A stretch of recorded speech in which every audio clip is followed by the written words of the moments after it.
Selamat datang kembali sahabat Takwa. Senang banget rasanya bisa nyapa kalian lagi di season 2, episode ke-38 dari seri kajian kita. Di episode ini kita masih terus menggali mutiara hikmah dari ayat-ayat di Juz 2. Dan pastinya ingat selalu tagline andalan kita, Takwa Talks with AI. When Takwa talks to technology, obrolan ringan menambah ketakwaan. Hari ini obrolan kita bakal seru dan pastinya relate banget sama kehidupan kita sehari-hari. Saya antusias banget nih memandu kajian kali ini, yang pastinya disusun dengan sangat hati-hati di bawah bimbingan langsung dari guru kita, Ustadz Ahmad Alifian, BA, LC, MA. Bersama-sama kita bakal ngeliat gimana sih Al-Quran itu ngajarin kita sebuah formula rahasia, sebuah keseimbangan yang super sempurna antara ngejar mimpi-mimpi di dunia, tapi tanpa ngelepasin kesuksesan abadi kita di akhirat. Khususnya lewat lensa surah Al-Baqarah ayat 200-202. Oke, mari kita langsung masuk ke pembahasannya. Buat benar-benar nangkap esensi dari ayat-ayat ini, kita perlu sedikit time travel ke masa lalu. Pernah kepikiran nggak sih sahabat Takwa, apa sebenarnya kebiasaan orang-orang Arab pra-Islam atau era jahiliyah dulu, tepat di momen setelah mereka kelar ngerjain ritual haji? Nah, Imam Al-Qanuji dalam karya legendarisnya, Kitab Tafsir Fathul Bayan, ngasih kita konteks atau munasabah dari ayat ini. Ternyata dulu itu orang-orang Arab punya kebiasaan kumpul-kumpul di Mina setelah haji. Terus mereka ajang pamer, mereka ngebanggain betapa hebatnya, beraninya, dan kayanya nenek moyang mereka. Tapi kemudian Allah Subhanahu wa Ta'ala menurunkan ayat ini buat meriset kebiasaan itu. Allah memerintahkan mereka buat menggeser antusiasme dan energi yang meledak-ledak itu dari yang tadinya cuma pamer nasab keluarga, jadi fokus yang jauh lebih keren, yaitu buat mengingat dan berzikir kepada Allah.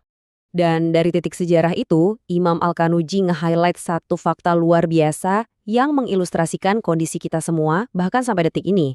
Beliau bilang, kalau lagi berdoa sama Allah Subhanahu wa Ta'ala, manusia itu pada dasarnya kebelah jadi dua kelompok besar. Ada kelompok yang murni cuma ngejar materi, dan ada kelompok yang pintar banget nyari harmoni di dua dunia.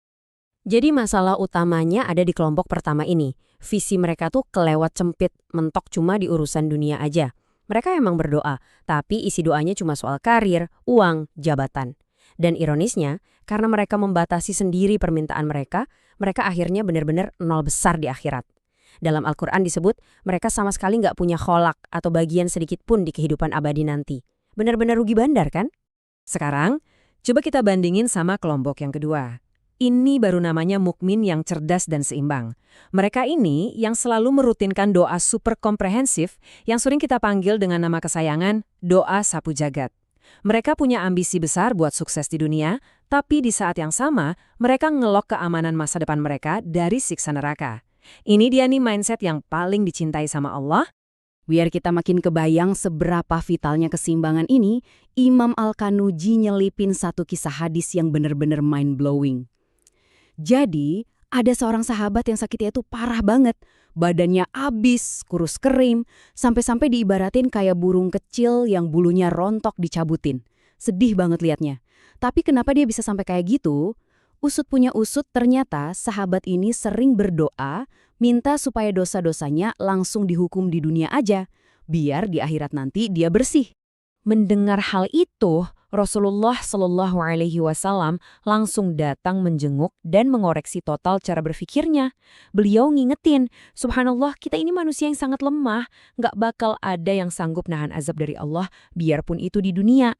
Terus Rasulullah ngajarin dia buat ganti doanya, pakai doa sapu jagat tadi, minta kebaikan aja, baik di dunia maupun di akhirat. Dan coba tebak, setelah sahabat ini ngubah doanya, atas izin Allah dia langsung sembuh secara ajaib.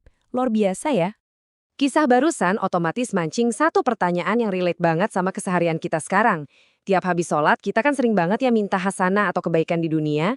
Tapi jujur deh, sebenarnya apa sih yang ada di pikiran para ulama klasik saat mereka mendefinisikan kata hasanah ini? Apakah murni cuma uang segepok? Menariknya, maknanya itu jauh lebih kaya dari yang kita kira. Imam Al-Qanuji mencatat penafsiran dari ulama-ulama top sekelas Qatadah, Ali radhiyallahu an, Al-Hasan Al-Basri, dan As-Sudi.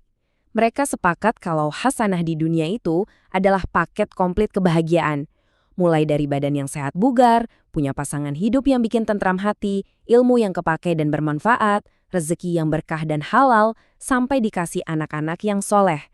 Coba bayangin, itu definisi sukses yang sesungguhnya kan?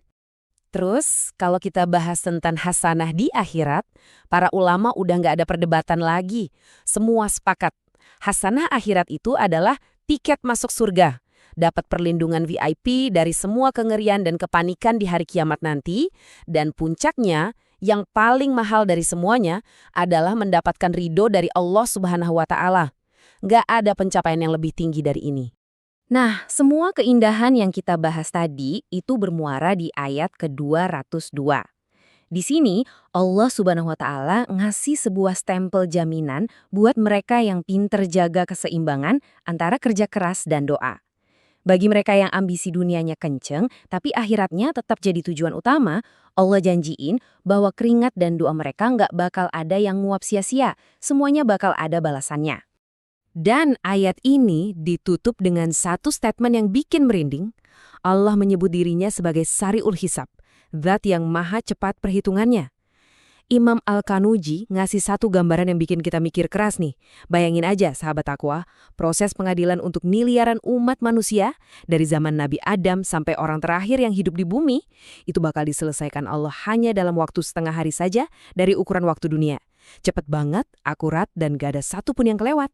Jadi, dengan ngebayangin betapa cepat dan pastinya hari perhitungan itu bakal datang, saya mau ngajak kalian semua buat nge-pause bentar dari rutinitas yang super sibuk ini.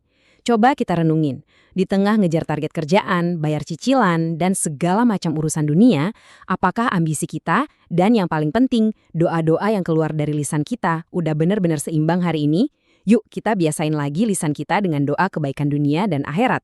Sampai ketemu di kajian kita selanjutnya ya sahabat Aqua. Tetap semangat meraih kebaikan di dua dunia.